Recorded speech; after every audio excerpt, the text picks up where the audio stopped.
Bang Leo, ini sah atau tidak Anda melihat rotasi yang dilakukan oleh Setia Novanto? Dari awal saya bilang tidak sah karena memang ini vakum Golkar ini.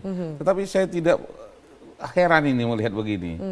Inilah kalau partai dikelola hanya untuk kepentingan kelompok atau pribadi atau usaha. Karena memang itu yang kami tentang dari dulu.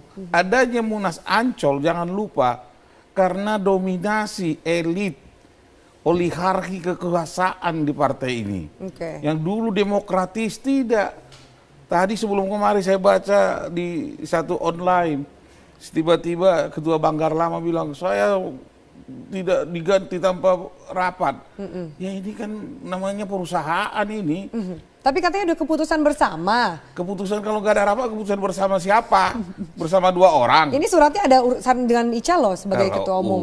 Urusan surat itu Satu kan kubu. tinggal satu aja, itu yang teken sama sekjen gitu. Tetapi yang kita memerlukan itu prosesnya. Jadi saya nggak kaget ini melihat begini. Anda nggak kaget? Nggak kaget karena memang dikooptasi oligarki kekuasaan dan itu yang ditentang oleh kawan-kawan yang di Ancol itu. Tidak demokratis. Coba lihat yang di Bali nggak diakui pemerintah wajar. Karena memang itu tidak demokratis, undang-undang partai politik. Syarat utama itu demokratis. Tapi ya karena dibawa pakai jalur bukan PT UN, pakai jalur pengadilan negeri, ya kita tahulah pengadilan di negara kita ini, jujur aja kita. Jadi bagi kami tidak melihat itu lagi. Kami lebih terang benderang sekarang kami ke depan. Visinya adalah kami sudah kumpul sekarang tadi sore, kumpul di kantornya Bang Akbar, tokoh-tokoh senior baik dari kubu Ancol maupun kubu Bali.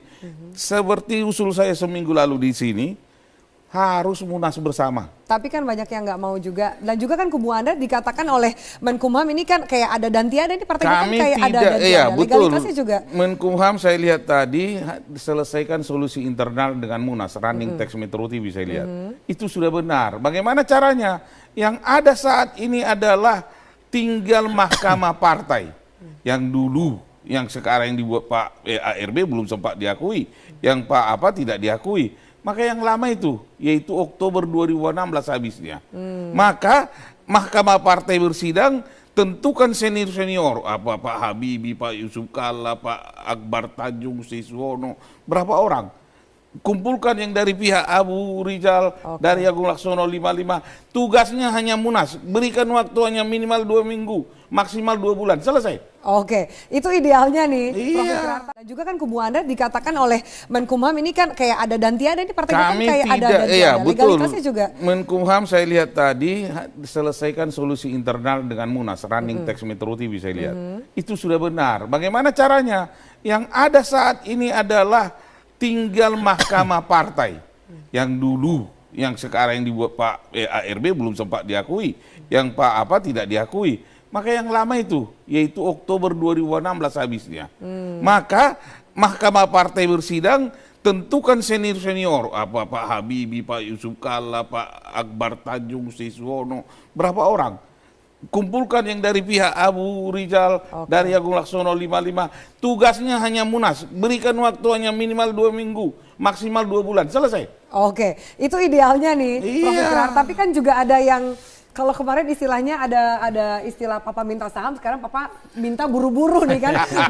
belum sah, belum dilantik, udah atur-atur kanan kiri. Apa sih Anda lihat di balik ini semua, Prof? Ya, jadi begini ya, Golkar harus menyadari ya, bahwa kalau memang partai ini tidak mampu menyelesaikan konflik internalnya sendiri, ya, ini Golkar akan bisa hancur berkeping-keping. Karena sekarang bukan lagi antara kubu Abu Rizal Bakri dengan kubu Agung Laksono.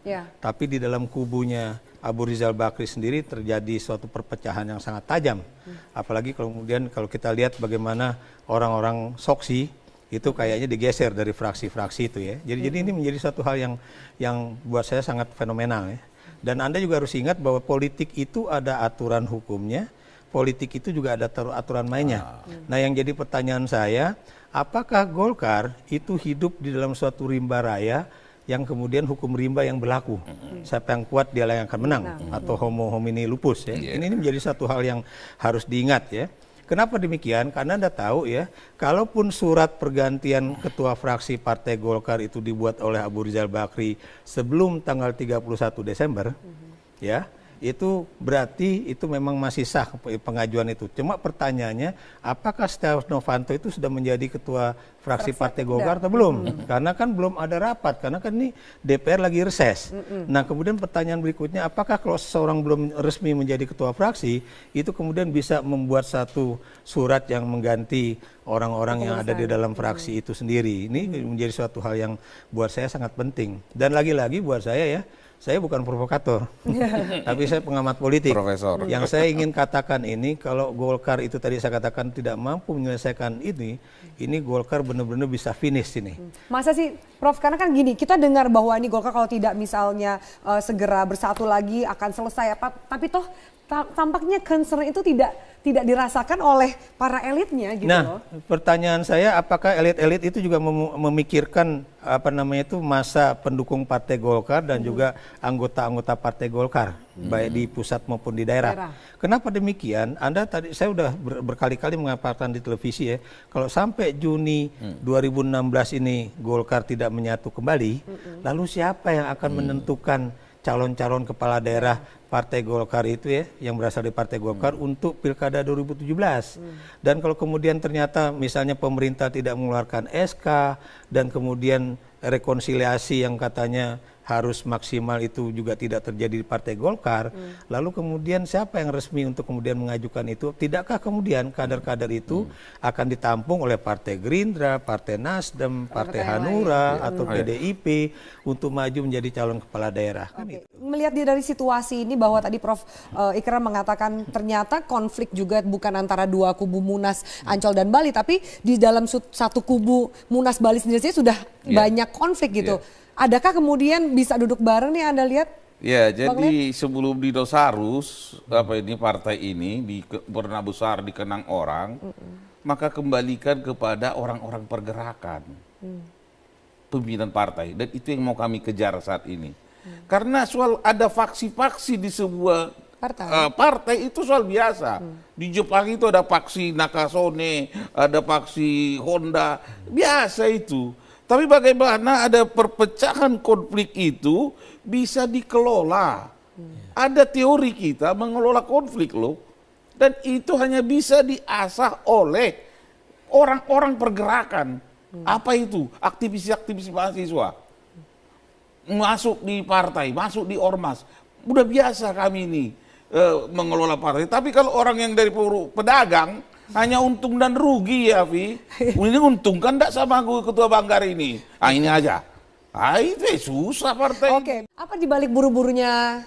Ya kalau istilah Bambang Susatyo itu, ini papa mau buru-buru. Kenapa buru-buru? Pasti ada sesuatu yang juga direncanakan. Kalau Anda baca. Pasti kalau saya baca ini soal apa, ini Banggar.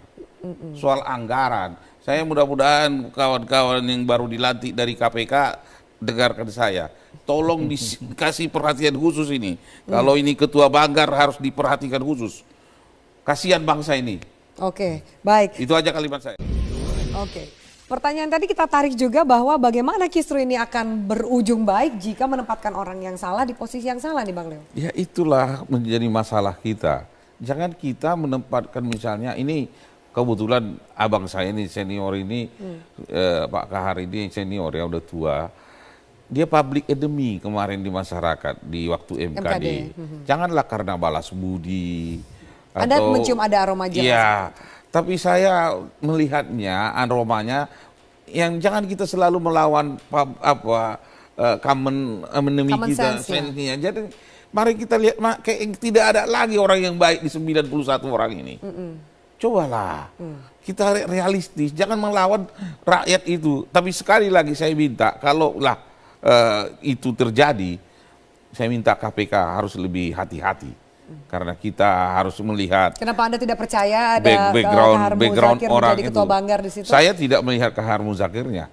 Uang negara ini di Banggar. Saya tidak menyebut Kahar Muzakir, saya tidak. Nanti nggak enak, itu senior saya, abang saya. Tetapi coba dilihat ada apa ini. Karena apa? Uang perputaran negara ini diputuskan di Banggar. Jangan lupa itu, Afiadi. Jadi putaran uang itu di situ. Nah, untuk menentukan ini saya rasa KPK harus kalau selama ini kirim 2 alat keker jadi 10 alat lah. Berarti fantastis juga ya. Iya, Harus super hati-hati. harus super hati-hati. Saya kutip sedikit pernyataan dari Pak Supit yang mengatakan bahwa biasanya Abu Rizal Bakri ini hati-hati dalam menempatkan orang di posisi strategis. Tapi kok malah saat ini menempatkan orang yang secara pencitraan ini bermasalah di posisi yang strategis itu. Itulah kalau kemudian ya sebuah kepengurusan atau kepemimpinan di dalam satu partai politik itu tidak ada balansernya, tidak ada penyeimbangnya. Dan kalau kita lihat baca hati-hati pernyataan-pernyataan Setia Novanto dan juga Aziz Samsudin, di situ mereka menyatakan bahwa keputusan ini dibuat oleh DPP dan itu berarti Ketua Umum Partai Golkar dan itu berarti juga ya orang-orang yang ditaruh di fraksi-fraksi itu adalah all the chairman men, orang-orang dari Ketua Umum Partai Golkar. Pertanyaan saya, sadarkah teman-teman di Partai Golkar ini, saya tidak mempermasalahkan kelompoknya Agung Laksono, karena Agung Laksono mengatakan kita mau jadi penonton aja, ya. Tapi orang-orang di dalam kelompoknya ARB ini, sadarkah mereka bahwa ini Golkar ini sedang dibawa ke liang kubur? Ya, kenapa demikian? Kalau kemudian ini benar-benar finish, ya, Anda bisa bayangkan mau kemana Partai Golkar ke depan. Itu yang harus kita lihat ya.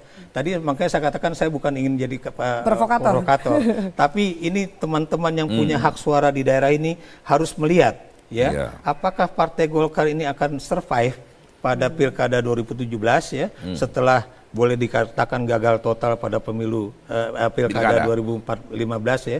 Dan ini Anda tahu rentetan ini akan berpengaruh kepada pemilu serentak 2019.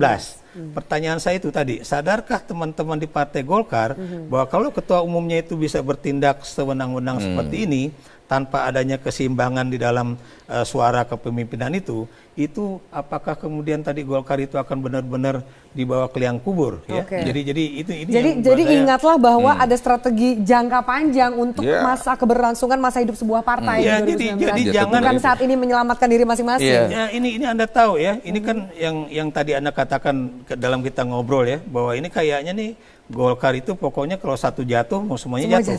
Kan? Tapi kan pertanyaan saya, apakah begitu sebuah partai yang pernah besar, pernah menjadi raksasa di dalam politik ini, pernah mengalami satu kejayaan politik selama 32 tahun, itu akan habis setelah 17 tahun reformasi atau sekarang masuk ke 18 tahun reformasi. Itu menjadi satu tanda tanya besar buat saya. Dan inilah buat saya nih adalah hak dari teman-teman anggota Partai Golkar ya, terlebih lagi mereka-mereka yang punya hak suara itu untuk bicara, termasuk generasi-generasi mudanya.